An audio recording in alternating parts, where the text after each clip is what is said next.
Assalamualaikum 6th class. How are you all? In our previous lecture, students, we have studied about fossil fuels and burning fossil fuels. बेटा हमने fossil fuel और fossil fuel के जलने के बारे में पढ़ा था. आपको शायद याद होगा.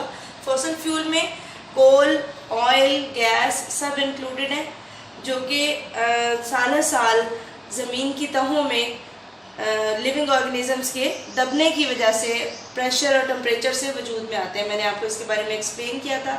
Let's start our today's lecture. बेटा write down unit number 3 energy resources is our chapter name. Then write our topic how long will fossil fuel last. बेटा क्या पूछा जा रहा है आपसे इसमें? आपसे ये पूछा जा रहा है कि फॉसिल फ्यूल कितने टाइम तक चलेंगे. फॉसिल फ्यूल बेटा एक ऐसी एनर्जी है, एक ऐसी कुदरती नेमत है जिसे आप कह सकते हैं कि जो एक ना एक दिन फिनिश होने का, ख़त्म होने का ख़तरा है. ठीक है, तो उसके लिए हमें क्या क्या कुछ करना चाहिए और उसकी मतलब उसके फिनिश होने से पहले, उसके रन आउट होने से पहले हमें अपने लिए मज़ीद कौन कौन से रिसोर्सेज तैयार करने चाहिए, सोचने चाहिए उसके बारे में, ताकि हम इस शॉर्टेज के ऊपर काबू पा सकें. इस टॉपिक में हम इसी बात को डिस्कस करेंगे. Let's start our today's work. Question number 1, which fossil fuel are going to run out first. सबसे पहले कौन सा फॉसिल फ्यूल है जो ख़त्म हो जाएगा? आंसर देखिए बेटा, oil are going to run out first. Oil जो है बेटा सबसे पहले फिनिश होंगे ऑलमोस्ट इन 2070.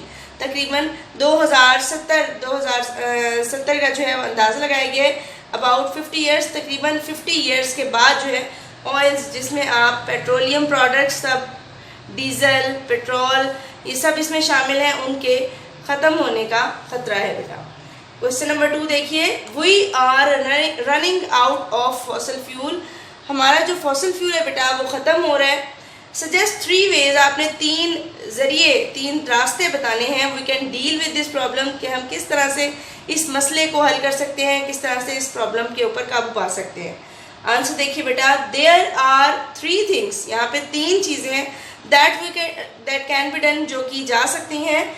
पहला देखिए बेटा, make the best possible use of energy, यानी आपने एनर्जी को वेस्ट नहीं होने देना. ट्राई योर लेवल बेस्ट कि एनर्जी जितनी भी है जस्ट उसको यूज़ किया जाए, उसको वेस्ट ना किया जाए. हमारे जो सोसाइटी है उसमें अक्सर लोग क्या करते हैं कि कुकिंग के लिए जाते हैं, स्टोव को ऑन करके छोड़ देते हैं, उसके ऊपर कुछ कुक नहीं हो रहा होता, उसको यूज़ नहीं कर रहे होते और वो एनर्जी वेस्ट हो रही होती है. सेम इज़ द केस, फालतू में बाइक्स चलाते हैं जिसकी वजह से एनर्जी जस्ट वेस्ट होती है. ऐसा नहीं करना चाहिए. जस्ट एनर्जी को जहाँ पे बहुत ज़्यादा ज़रूरी है वहीं पे आप उसको पॉसिबली यूज़ करें और एक्स्ट्रा उसको यूज़ ना करें, उसको वेस्ट ना करें. सेकंड देखिए बेटा, find alternative fuel to coal, oil and gas. यानी कोल, कोयले, ऑयल्स और गैस का जो अल्टरनेटिव फ्यूल है उसके लिए आपने कोई और फ्यूल तलाश करना है, कोई और ज़रिया तलाश करना है, कोई और ईंधन तलाश करना है, ताकि आप उसके शॉर्टेज के ऊपर काबू पा सकें. सेकंड लास्ट देखिए, find new source of energy. हमें एनर्जी के नए सोर्सेज भी तलाश करने हैं जिसकी वजह से जब ये फॉसिल फ्यूल्स जो हैं वो रन आउट हो जाएंगे, फिनिश हो जाएंगे, तो हम उस मसले पर काबू पा सकें. Let's start our next topic. Our next topic is बेटा energy from living things. Energy living things से कैसे हासिल होती है और एनर्जी जो है उसको हम फिर लिविंग थिंग्स जो है वो इस्तेमाल भी कैसे करते हैं. ठीक है बेटा, इस टॉपिक में हम यही पढ़ेंगे कि एनर्जी लिविंग थिंग्स जो है वो किस तरह से हासिल करते हैं. क्वेश्चन नंबर 1 देखिए, where does the energy in green plants come from. Green plants में एनर्जी कहाँ से आती है? मैंने आपको पहले भी ये बात बताई थी कि एनर्जी का जो मेन सोर्स है हमारी अर्थ पे वो सन है. सूरज से एनर्जी जो है वो ट्रैप की जाती है by the green plants. Green plants सूरज की एनर्जी को, सन की एनर्जी को बेटा इस्तेमाल करते हुए फोटोसिंथेसिस के प्रोसेस के ज़रिए से अपनी खुराक बनाते हैं, अपनी फूड मेक करते हैं, जिसको मेन सोर्स जो है वो समझा जाता है. देखिए बेटा, green plants trapping energy from the sun. Green plants जो है वो सूरज की एनर्जी को ट्रैप करते हैं, सूरज की एनर्जी को इस्तेमाल करते हैं.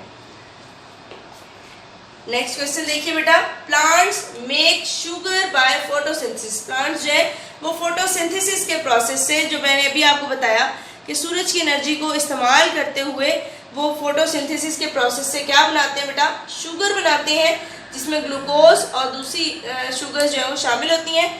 अब क्वेश्चन आपका ये है बेटा, what gas do they use, वो कौन सी गैस है जो इस्तेमाल करते हैं।